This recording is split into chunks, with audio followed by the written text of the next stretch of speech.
Om Sai Ram, Vanakkam, welcome to Grandma's class. Let us see the second part of the prose unit 1, his first flight, standard 10, Samachir Kalve, in this video. You can find the links of the videos related to this lesson in our description box. The previous one, the first part la vandu அந்த சீகள் வந்து ரொம்ப கோழைத்தனமா பறக்கிறதுக்கு பயந்துகிட்டு இருக்கிறதையும் அவங்களுடைய பெற்றோரும் சகோதரரும் அதை பார்த்து ஏளனமா சிரிக்கிறதாவும் முடியுது. ஸோ அதுக்கு பிறகு இப்போ என்ன நடக்குது அப்படிங்கிறத நம்ம இந்த வீடியோவில் பார்க்கலாம். The sun was now ascending the sky, blazing warmly on his ledge that faced the south. இப்போ சூரியன் வந்து மேல எழுந்து வருது. அசெண்டிங் அப்படின்னா மேல வர்றது. ஸோ நேச்சுரலா சூரியன் வரும்பொழுது பிளேசிங் வார்ம்லி, அதாவது ரொம்ப கடுமையான வெப்பத்தோட மேல வருது. ஸோ லெஜ்ல உட்கார்ந்து இருக்கிற அந்த பறவைக்கு வந்து அந்த சூடை வந்து உணர முடியுது. He felt the heat because he had not eaten since the previous nightfall. So முதல் நாள் இரவுல இருந்து அந்த பறவை எதுவும் சாப்பிடவே இல்லை. அதனால அந்த ஹீட்டை வந்து ரொம்ப ஃபீல் பண்ண முடிஞ்சுது. Then he had found a dried piece of mackerel's tail at the far end of his ledge. So உணவுன்னு பார்த்தா என்ன கிடைச்சது? ஒரு மேக்ரல்ங்கிற ஒரு வகையான மீனினுடைய காய்ந்து போன வால் பகுதி மட்டும், அதுவும் லெஜ்ஜினுடைய ரொம்ப தூரத்துல ஒரு கார்னர்ல இருக்கிறத பார்த்தது. அதை தவிர வேற எந்த உணவுமே அங்க இல்ல. Now there was not a single scrap of food left. Scrap அப்படின்னு சொன்னா ஒரு துகள், அதாவது சாப்பிட்டு மிச்சம் வைக்கிற மாதிரி இருக்கிற துகள் கூட அங்க எதுவுமே இல்ல. He had searched every inch, rooting among the rough, date-caked straw nest where he and his brothers and sister had been hatched.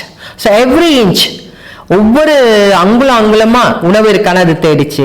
Routing among the rough dead cake straw nest, அதாவது அவங்க பிறந்த அந்த, அதாவது இந்த முட்டைகள் வந்து குஞ்சு பொறிக்கப்பட்ட இடத்துல இருக்கிற அந்த ஸ்ட்ராவெல்லாம் இருக்கிற அந்த குப்பைகளுக்குள்ள கூட அது தேடி பார்த்தது. எந்த விதமான உணவுமே அது கிடைக்கல. He even gnawed at the dried pieces of eggshell, அதாவது தாம் குஞ்சு பொறிச்சு வெளியில வந்தப்ப இருந்த அந்த எக்ஷெல், அந்த முட்டை ஓடுகளை அது நாட் அப்படின்னா குத்தி குத்தி அதை சாப்பிட்ற ஒரு நிலைமையில அது இருந்தது. It was liking eating a part of himself.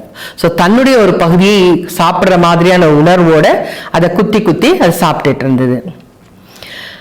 He then trotted back and forth from one end of the ledge to the other.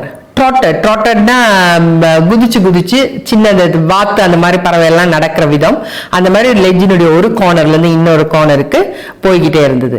His long grey legs stepping daintily, trying to find some means of reaching his parents without having to fly. So அது வந்து பறக்கிறதுக்கு பயப்படுற பறவை. அதில் டெயின்டிலின்னா ரொம்ப மென்மையா ஒரு அழகா அது என்ன பண்ணிச்சு, எப்படியாவது பெற்றோர் அடையணும் அப்படிங்கிறதுக்காக தான் மெல்ல நடந்து ஒரு எஜ்ஜில இருந்து இன்னொரு கார்னருக்கு நடந்து போயிட்டே இருந்தது.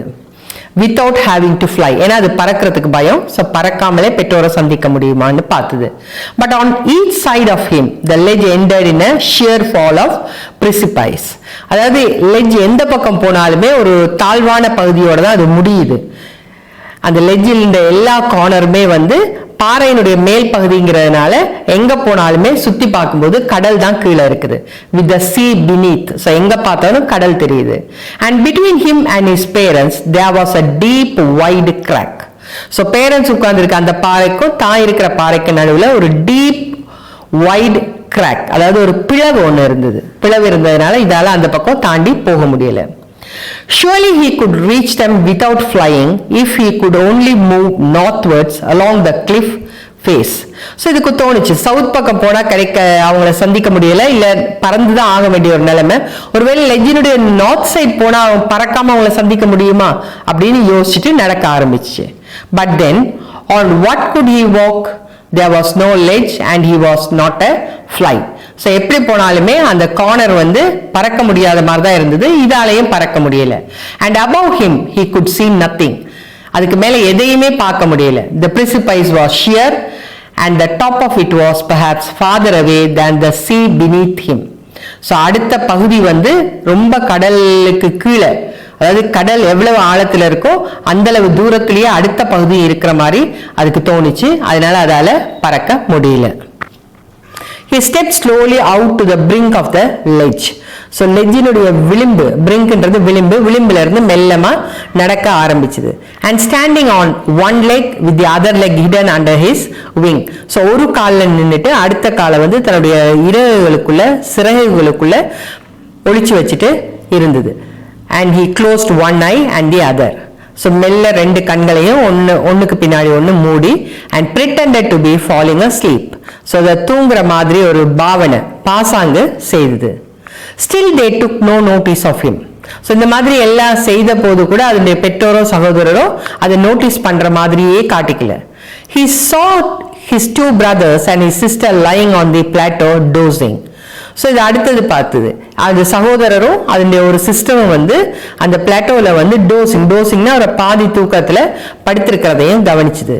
With their head sunk into their necks. So அவங்களுடைய தலையை வந்து அவங்களுடைய கழுத்துக்குள்ள மடிச்சு படுத்திருக்கிறத அது கவனிச்சுது. His father was preening the feathers on his white back. Preening அப்படின்னா கிளீன் பண்றதுன்னு அர்த்தம். உங்களுக்கு தெரியும், பறவைகள்லாம் வந்து அவங்களுடைய அழகாலேயே குத்தி குத்தி அவங்களுடைய ஃபெதர்ஸ் எல்லாம் கிளீன் பண்ணுவாங்க. That is called preening. So father was preening the feathers. So அப்பா வந்து தன்னுடைய ஃபெதர்ஸை கிளீன் பண்ணிட்டு இருந்தாரு. Only his mother was looking at him. அம்மா மட்டும் இந்த யங் சீகல்ல பார்த்துட்டே இருந்தாங்க. இந்த பாடத்துக்கு நடுவில் இருக்கிற ரெண்டு கொஸ்டினுக்கான ஆன்சரையும் நம்ம பார்த்துக்கலாம்.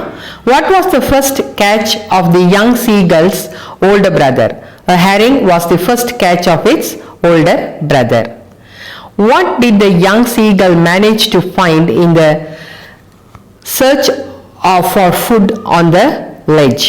The young seagull managed to find a dried piece of mackerel's tail at the far end of his ledge. So these are the answers for those two questions. Thank you for watching this video. Like, share and subscribe to our Grandma's class. Om Sai Ram.